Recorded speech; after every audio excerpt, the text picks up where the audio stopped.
We play and call it work. Hey, MiniWarGamers, and welcome to another episode of the Reroll. Quirk, Leland, myself, and we have Josh in here as well. We're going to talk about the Horus Heresy, and I guess just a lot of you saw Matthew's announcement on Facebook that we're going to start Horus Heresy and do some Horus Heresy armies. None of us here are by any means experts on the history, so we're probably going to get stuff wrong and comment below if we do, but we're going to try to do our best to remember what little we read, or some of us have read more than others. Josh, though he doesn't play 40k that much.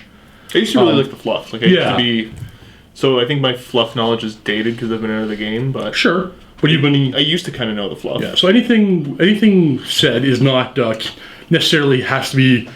It's not going to be canon for sure. But we're going to go by our best knowledge. We're talking about what we're going to play for armies. We're kind of dividing them up amongst ourselves. Do they want to share what army they know what they're going with right away? Because for me right now, I'm still up in the air. I don't know which legion I want to do. You're going Iron Warriors. You think so? We've decided yes. They've decided for me. I might be going to Iron Warriors. But you keep going back to it in the book again and again and again. Okay, right? so I like the... Okay, again, Josh, help me out here. Pronounce the guy's name for me. Perturabo? Perturabo. I absolutely love the Perturabo model. So that keeps dragging me back into Iron Warriors. So I might be playing Iron Warriors. I haven't made a decision, but they are a top contender for myself. Quirk, you got one that I was considering myself. No, it's mine. I know you got it. You called it first. I'm totally rocking Alpha Legion. That's gonna be pretty cool. Because they're awesome. Some of their screw with your opponent rules sound actually pretty interesting. Leland. Imperial Fists. Imperial Fists, yes. So I think most people who watch my stuff and whatnot would see that one coming a mile away. Yeah, that's fair. Josh, if you were to start one right now, which one would it be? I'm still back and forth if I'm going to jump into 40k. So this might get me back in. I'm thinking Night Lords. I think I can drag him back in, but I mean... I'm really strongly considering the Night Lords. Just because I don't see a lot of Night Lords out there. And honestly, about 2 years ago when I was to start my 40k army, I almost played Chaos just for the Raptor. I was doing Night Lords. It was just for the Raptor models. They're pretty sweet. So for us yesterday, I think it was yesterday. Yeah, it was yesterday around noon or so. Production halted. Just stopped. Matthew walked into the... Walked in the door and went like this, guys, really quick. Got a grenade for you. Boom! And all production stopped in the office. We just stopped working. So... Well, no, we were working, but... Well, I guess it is work for us. I guess it is work for us. Yeah, pretty much so. We had all the books in front of us, and we just spent the next, 4 hours just reading through the books? For the rest of the work day, well into the evening. Today, a couple of you filmed some battle reports, and Leland and I were in the back room continuing the conversation. It's just a very rich... lore, history, everything is super interesting. Well, and it's one of the strongest points of the 40k IP. I mean, it's such a fleshed out background to it. Even before Forge World started producing the Horus Heresy stuff, it was incredibly fleshed out. Yeah. Mm-hmm. And now we're just getting all the little details and nooks and crannies and all that sort of stuff. So yeah, it's definitely enough to really bring a lot of excitement to the office. Mm-hmm. I think we all kind of we've talked about it numerous times through amongst ourselves. If we were to start a 30k army, what will we do? When are we going to do it? I was always like, yeah, we're going to do that eventually. At some point, maybe. And all of a sudden, it's now. And you were on board for your army like instantly, weren't you? Yeah, definitely. You took about 3 seconds. I took about 3 seconds, and I was like, pulled out a coin. I'm like, heads is this, tails is this. Alpha Legion. What was the other one you were considering again? Ultramarines. All right. They're actually on my list.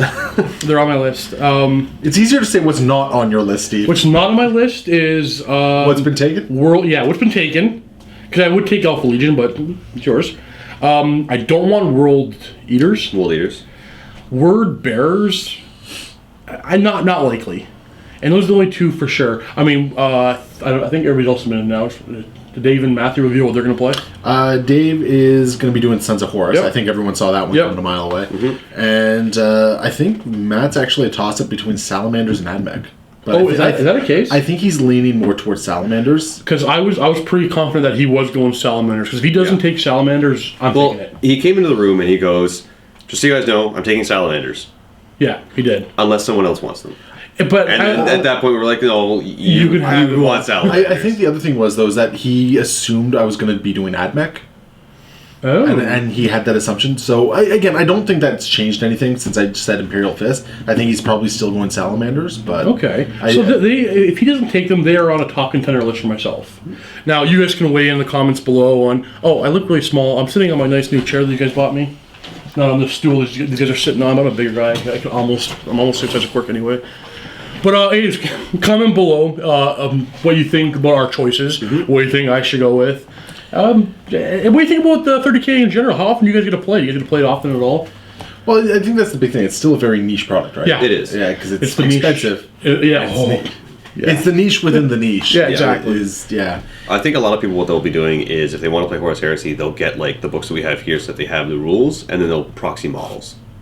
Yeah. I can see that being a common thing, because people who have 40k armies that they've painted up, like people of Chaos who have the Night Lord army, but it's 40k, can very easily proxy that to be a 30k Night Lord army. And you got people who take Ultramarines and paint them up a little bit differently, and they're called the Alpha Legion.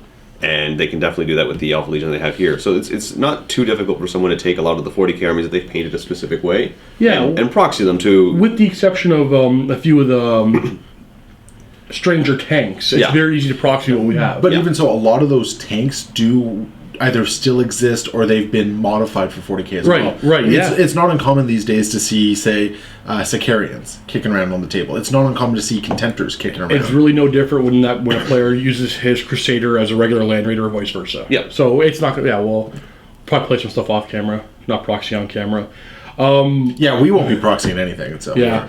So I'm not entirely positive what Matt's plan is of how we're going to kind of build up all our lists all at once. Well, go ahead, Quirk. Since I was going to say, my understanding is that we're going to kind of do a slow grow where we all kind of start off with almost a starter box or almost like a battle box where we have lists that we're trying to grow to, and we get the basics to kind of get some models on the table and get playing at the beginning. So say we have a 2,000 point army in mind, what we'll begin getting is our 2 troop choices and a Primarch or an HQ of some kind so that we can get those early battles in. And then once those are built and painted and ready for camera, then we'll get another order, which might be our elite choices or our fast attack, and just kind of slowly grow from there till we have that 2,000 point list that we've been trying to strive for. I know you built a 2,000 point list as an experiment. Well, the funny thing is, I started off by building a 1,500 point list, and because that's what Matt sort of suggested we start off with, and I realized extremely quickly that at 1,500 points, I think I was dealing with maybe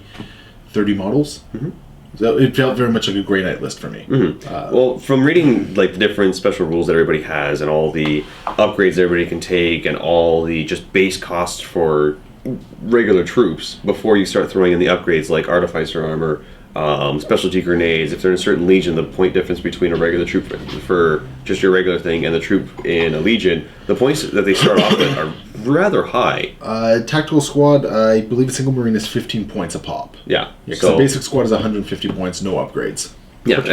For 10? For 10. So it doesn't take very long for you to fill 1,500 points because, for example, the Primarchs are anywhere from 375 points to almost 500. Yeah, they get up in points pretty quickly. Yeah, and then you also have everybody else who you're obviously going to take the Legion upgrades because you wouldn't be playing the Legion unless you could take, like, for example, Alpha Legion can take Bane bullets. Or Bane... I don't know, there's a specific bullet type that makes so they hit on... for wounds, they are treated as AP3.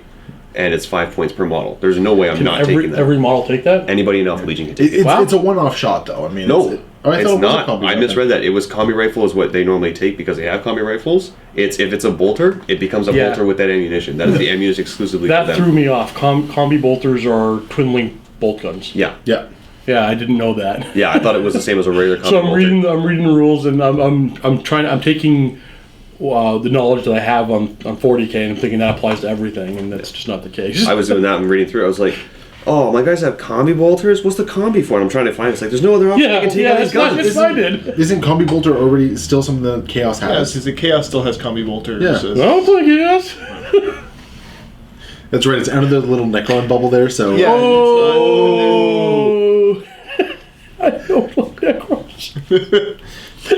But no, you're absolutely right. Like all those things that make the Legion special is where a lot of the points are going to be filling up there, and either in special units or special upgrades. Yeah, and the thing is, like, as soon as you go from, say, a regular Terminator squad to a Legion-based Terminator squad, you're looking at automatically like a 5% point bump for each model, just because they're getting those upgrades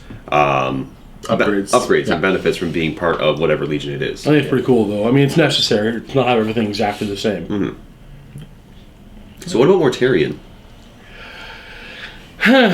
Well, okay, so the studio already has a Mortarion model coming in. Yep. He also is another one of my top contenders for what faction or what Legion I'll finally end up playing. Mm-hmm. I don't really want to play a Chaos Legion.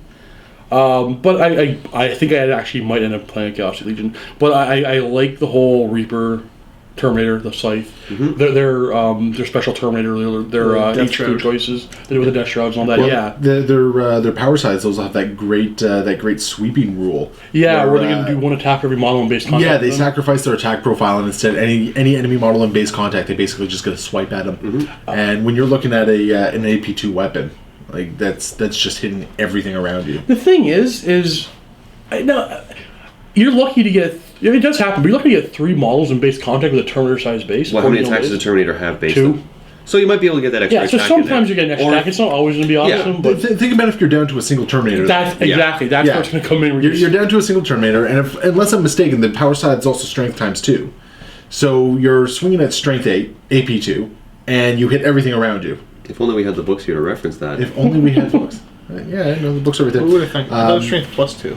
No, it might be strength I don't plus think 2. it's that high. I think it's strength. Yeah. Either way, the odds are good that you're going to be wounding on 2s, which is the thing I'm trying to get across, right? Yeah. It's going to be crazy good. It's not going to be in that book actually.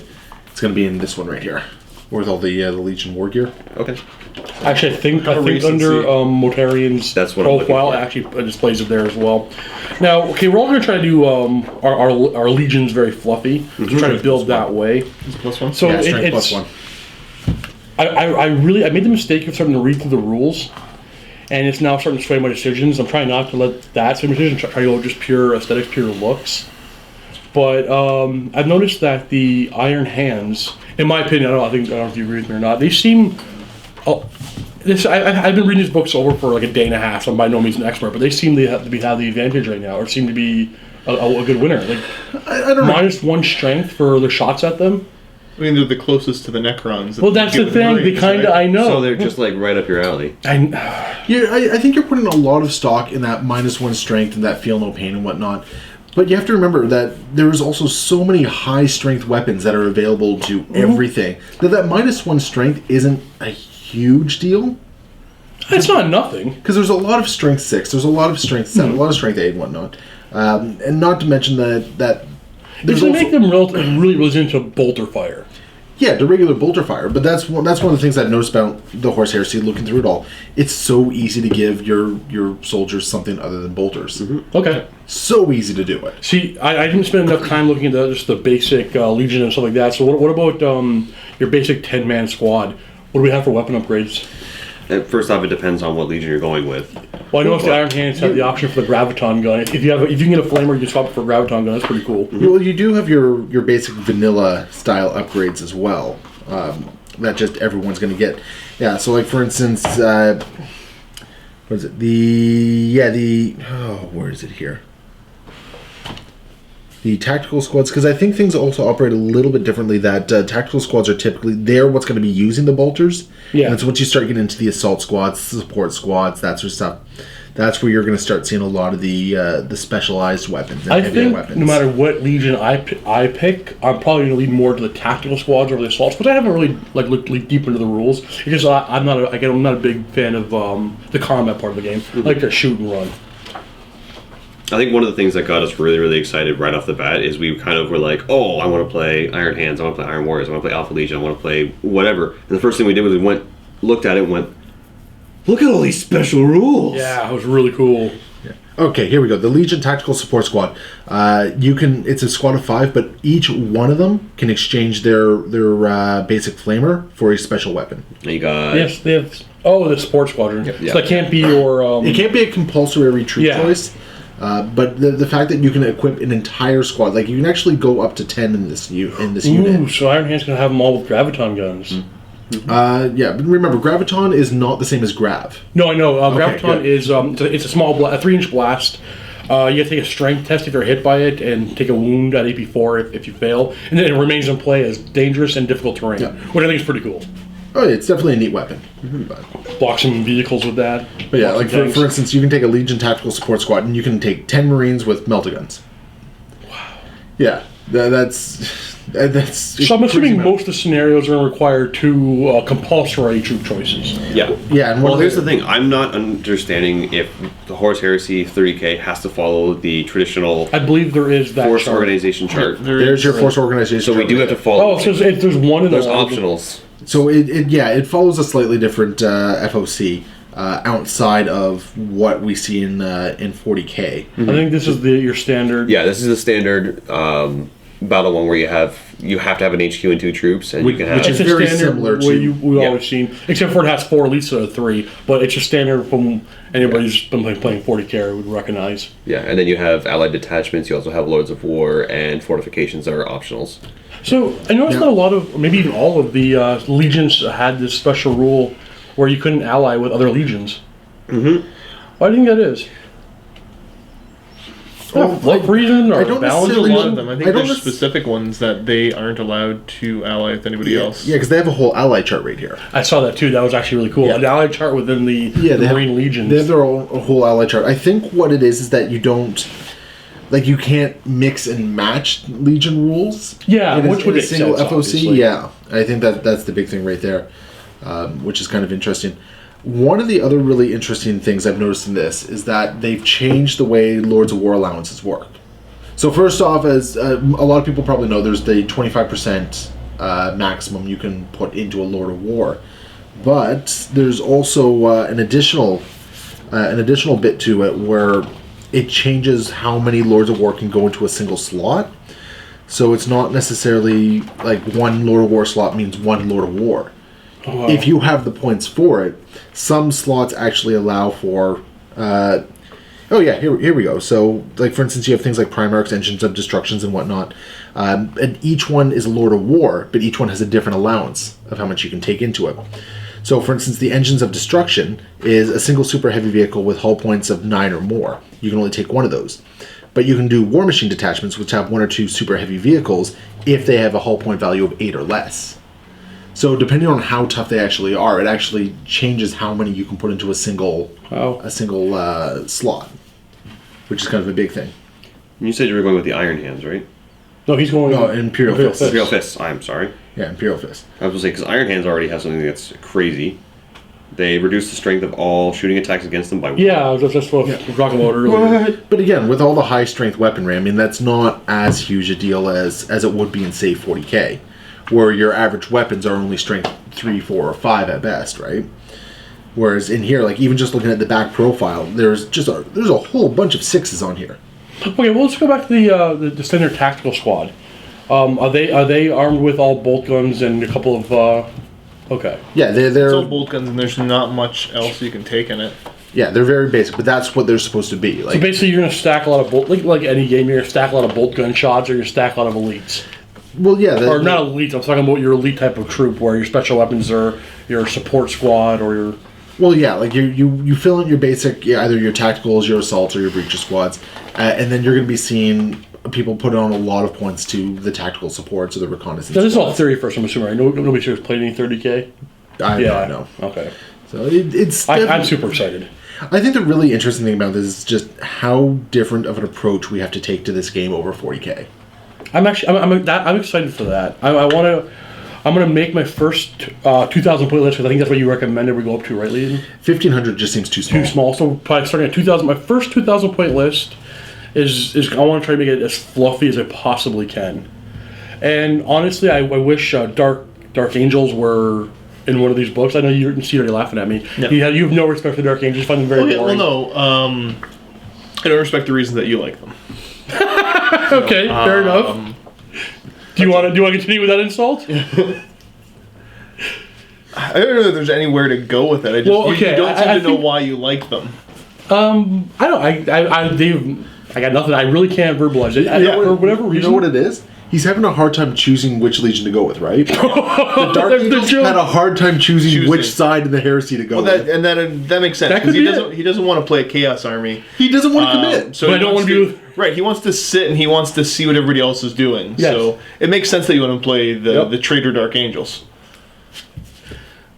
Dark Angels players ignore these fools. I feel so bad for the Dark Angels. I mean, the good ones are constantly being hunted down in the 41st. Yeah, the ones that stayed loyal, are they're being called the Fallen. They're being slandered left, right, and center. It's terrible. It's unfortunate. Done. No, there is the point you brought up is actually a very good point about the Dark Angels. Is I when Matt first came in the room, I immediately said Dark Angels, and he said no. And he's right. Like, they didn't do anything. There's nothing like they didn't fight anybody. They just fought themselves. So I can make 2 Dark Angels armies and play myself. So yeah, they just don't fit here, and I'm a little disappointed about that. But rumors are they're in the book number 6. Yeah. So I'm hoping that. Well, the rumors are it's going to be Blood Angels, Dark Angels, and White Scars. White Scars and Blood Angels both play big roles in the Siege of Terra, in the whole Horus Heresy, actually. Mm-hmm. Dark Angels, not so much. I'm hoping we get something with them to make them at least viable, because maybe I'll do one of them as well, but right now they're just not on the table. Well, that's the other thing to consider right now, that when Matt came in and said we're doing the Horus Heresy, he made it very clear that these are just what we're starting with. Yes, absolutely. Yeah. Like, he eventually wants to get everything. All the things. All the things. I'm starting to think he's a bit obsessive compulsive. A little bit. Collector, yeah. So we eventually want to be able to expand and cover as much of the heresy as possible, which does mean eventually having at least small legion forces for everything, which is kind of crazy. Cool. So now, what aside from like what you mentioned about your special rules and whatnot, what else is it about Alpha Legion that you like? They aren't chaos, or they're shifty like Quirk. They're shifty like me.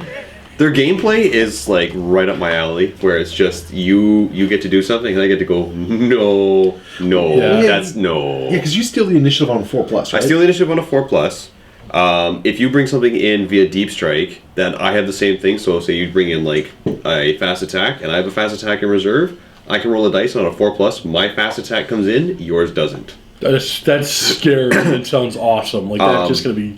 Everything in the Alpha Legion has outflank, and they also get an extra D3 inches on their outflank.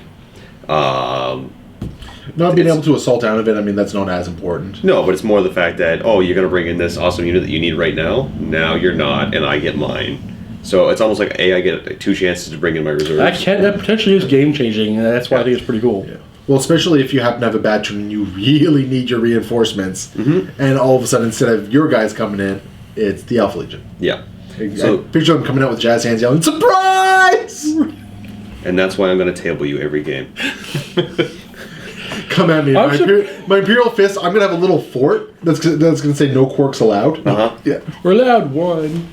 We're allowed 1. I have to go find another quirk before we start playing. So many insights. So I'm actually surprised you had to think about them, because you were actually painting Alpha Legion. Yeah, I was. Oh, let's release that? Whoops. What? Oops. It's out now. You were actually painting Alpha Legion last week. I bought a tactical box, or Ultramarine Tactical Squad, and was painted up as Alpha Legion. And then Matt came in and was just like, pick an army. I'm like, okay. So now I'm painting them up as Ultramarine, so I have an Ultramarine army, and I'm making an Alpha Legion. You've read some of the novels from way back when, right? Yeah, from way back when. I actually picked up the Legion book last night out of excitement. Such a good book. And started reading through it, and I had like... You two read it, right? Oh, yeah. Yep. Just the first 30 pages is all I got through, because I fell asleep on the couch. But I was going through it, and I got like a little nerdy squeal moment when I'm reading through it, and then one guy walks up to a Astartes and goes, "What's your name?" And he goes, "Alfarius." And I'm like, "Yee!" And then...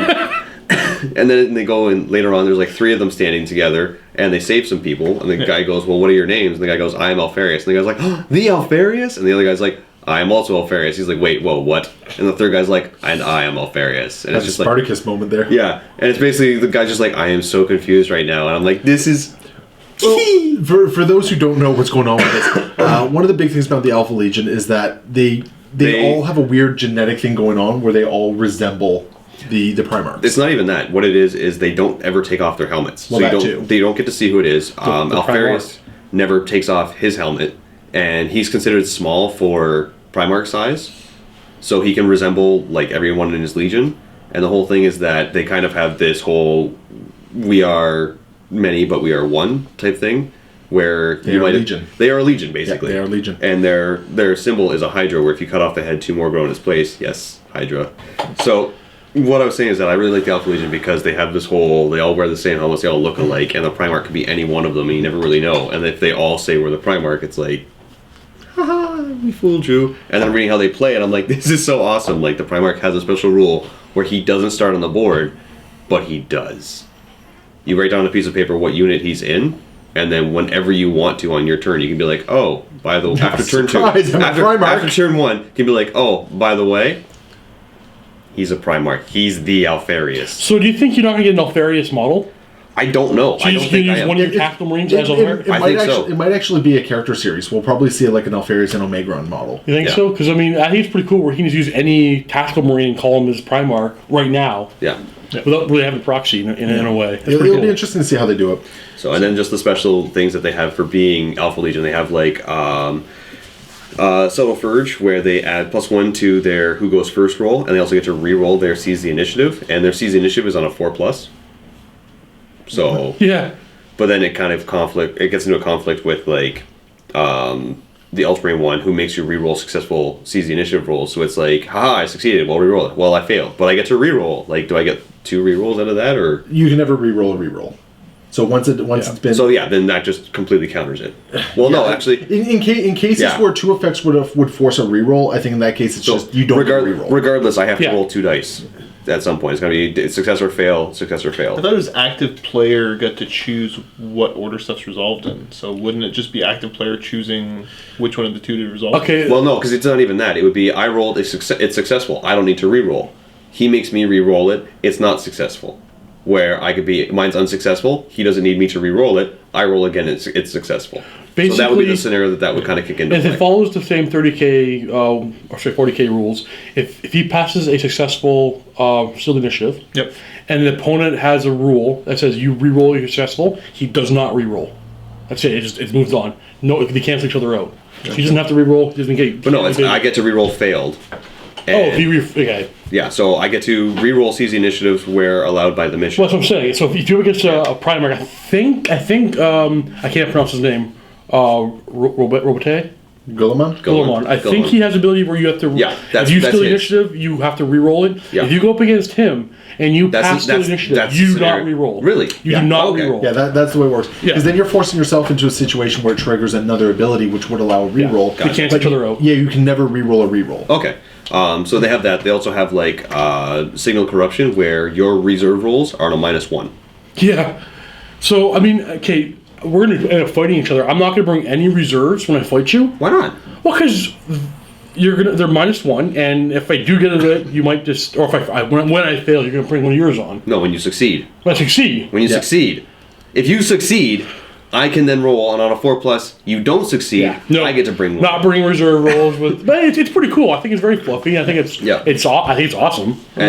So I think that's pretty cool. And then the one that I was like, this is amazing, is that anything that I bring that's not Alpha Legion, like out of the Legion formation, if it's just like a regular tactical marine squad or a vehicle or whatever, I can give it the reward of treason, and it gets the Alpha Legion title, and it gets all the benefits of Alpha Legion. Yeah. And I'm like, what?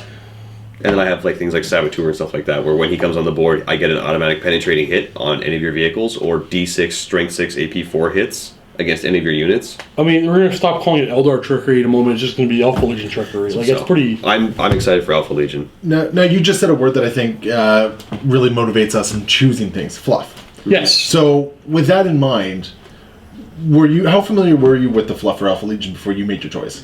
I was fairly, like, the thing was, before I made my choice, I was already, like I said, making an Alpha Legion Ultramarine army, which was just, I painted them up in Alpha Legion colors, but they were going to be Ultramarines. And then I was like, well, if we ever want to do this, I have units available for it. And then Matt was like, oh, by the way, bomb. I'm like, okay. So, but I had, before that, read up quite a bit on it because I wanted to know what the whole deal is with it. And then when I found out that their whole attack strategy is they infiltrate and pretend to be part of the formation, like whatever army they're part of, and then the only time they'll actually engage you in open combat is when they've already sabotaged everything to the point where it's a guaranteed victory. And I'm like, that's awesome. So, and then when I'm reading the book and all the special rules and like the Legion book novel that I'm reading through now, I'm like, yeah, I like all of this. And then I read some of the other Primarchs and some of the other armies, and I'm not trying to bash them in any way, but it's not the playstyle I like. Like, for example, the World Eaters are very much just crazy berserkers that run headlong into combat in my eyes, and that's not something. Plenty that love that. I mean, Oh, absolutely. There's tons of people that would love that, but it's not my cup of tea. Same here. So that's why I'm like, you know what? I respect them. I think they look cool. I couldn't play them. I can't wrap my head around the strategy to just run headlong into battle. No, fair enough. Like, no, actually, I was hoping you won't talk about the Imperial Fist right now because I want to know your. I mean, I already got some of this we talked about already, but I want to hear it again. Like, well, for me, I mean, it's always been the idea of what the Imperial Fist stand for. They are the defenders of Terra. I mean, these are the guys who basically built the walls and then stood on the walls as Horus and his forces came barreling in. The Iron Warriors knocked it down. Well, eventually, held for a long time. Someone's not so good at their job. We're gonna call. Oh, see, this is kind of why I play playing Iron Warriors, so we can fight each other all the time. But it'd be like every other day. Every day. But yeah, it was that it was that concept of like that stalwart defender type thing, like that. So that last line before everything just sort of collapses and everything hits the fan, right? That, and I absolutely love the Sigismund. Yeah. The Sigismund model. For some people who know, I recently picked that up myself. This was even before Matt announced Horus Heresy. I picked up Sigismund just because I wanted him and I wanted to paint him. Well, we've been going down this track, and Matt just kind of threw more coal in the fire, basically. Yeah. So. We had this little flame, and Matt came along and threw gasoline on it. Boom, go. So you're planning on taking your Imperial Fist the route of those who eventually became the Black Templars? Yeah, that's sort of how I'm going to build it. So I'm going to go heavy on Land Raiders and Templar Brethren and the Siege Breakers. I noticed you had actually 2 upgrade kits in Forge World for infantry, which are really cool. Like swords and axes in combat. I'm assuming they're combat the Templar Brethren have the upgrade kit, and I think it's the Shield. I think the other unit's called the Shield Wardens, which are a fast attack option. And they have an upgrade kit as well. Are they jump? I can't remember if they're jump or not. I'd have to double check all that.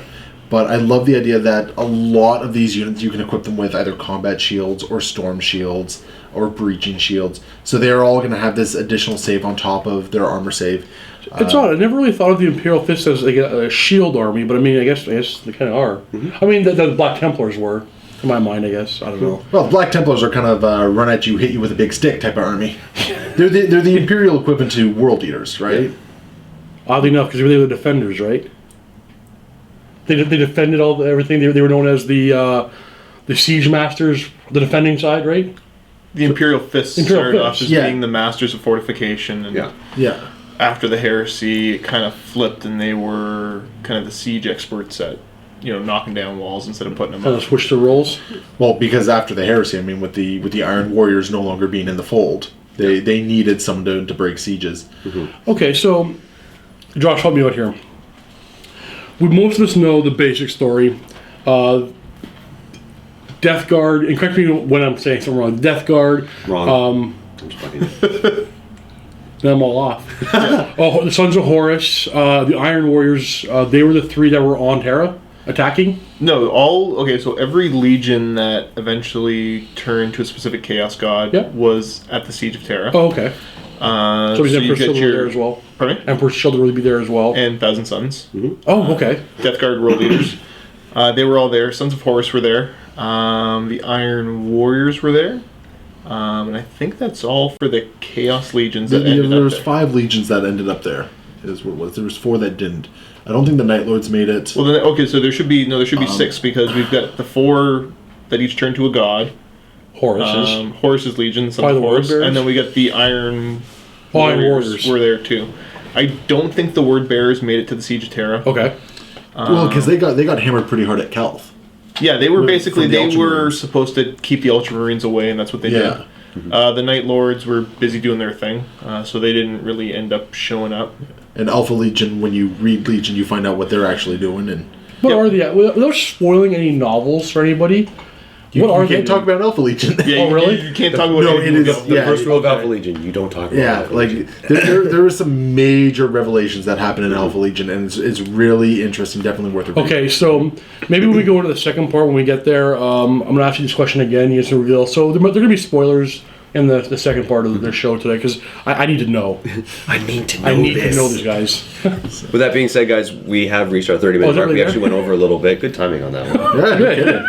Vault members, go ahead and click the link below so that you can get access to the second half of the reroll where we cover, well, some spoilers potentially about Alpha Legion, which, don't you wreck this for me. I just bought the book, don't wreck it for me. Oh, that's the other problem. Might not actually be in the next episode. I might not be in the room on the next episode. As always, guys, if you're not a Vault member, go ahead and click that link anyway. You'll be given access to a 7-day free trial where you get to see the continuation of this episode. As well, you get access to all the other videos we produce here, like our painted tutorials, extra battle reports, behind the scenes, as well as some of the wacky and fun stuff we do here. Until then, guys, happy wargaming.